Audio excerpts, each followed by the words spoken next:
ನಮಸ್ಕಾರ ರೈತ ಬಾಂಧವರೇ, ಇವತ್ತಿನ ಈ ವಿಡಿಯೋದಲ್ಲಿ ನಾವು ಪ್ರತಿನಿತ್ಯ ಹೈನುಗಾರಿಕೆಗೆ ಉಪಯೋಗಿಸ್ತಕ್ಕಂಥ ಒಂದು ವಿಶೇಷವಾದ ವೇಗವಾಗಿ ಬೆಳೆಯುವಂಥ ಹುಲ್ಲಿನ ಬಗ್ಗೆ ಮಾಹಿತಿಯನ್ನು ನೀಡಲಿಕ್ಕೆ ಬಂದಿದ್ದೇನೆ.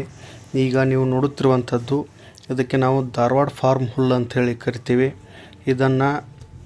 ಇದು ಬೇಗ ಕಟಾವಿಗೆ ಅಂದರೆ ಮೊದಲನೇ ಕಟಾವು ಮಾತ್ರ ಲೇಟಾಗಿ ಅಂದರೆ 2 ರಿಂದ 2.5 ತಿಂಗಳ ನಂತರದಲ್ಲಿ ಇದು ಕಟಾವಿಗೆ ಬರ್ತದೆ. ಅದು ಹಚ್ಚಿದ ದಿನದಿಂದ 2.5 ತಿಂಗಳಿಗೆ ಕಟಾವಿಗೆ ಬರ್ತದೆ. ಆ ನಂತರದಲ್ಲಿ ಇದು 20 ರಿಂದ 25 ದಿನಗಳ ಒಳಗೆ ಕಟಾವಿಗೆ ಬರ್ತದೆ.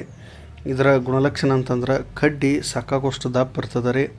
ಮತ್ತು ಆಮೇಲೆ ಮುಂದಿರ್ತಕ್ಕಂಥ ಎಲೆನೂ ಕೂಡ ಸಾಕಾಗುವಷ್ಟು ಅಡಾಗಲ್ ಸೈಜ್ನಲ್ಲಿ ದೊಡ್ಡ ಇರ್ತದೆ. ಇದನ್ನು ಈಗೇನು ನೀವು ನೋಡ್ತಾ ಇದ್ದೀರಿ, ಈ ಥರ ಹರಿಗಡಿದು ಹಚ್ಚಿ ಒಂದು ಬಡ್ಡಿ ಮತ್ತು ತುದಿಯನ್ನು ಮಾತ್ರ ಮೇಲೆ ಕಾಣುವ ಹಾಗೆ ಮಾಡಿ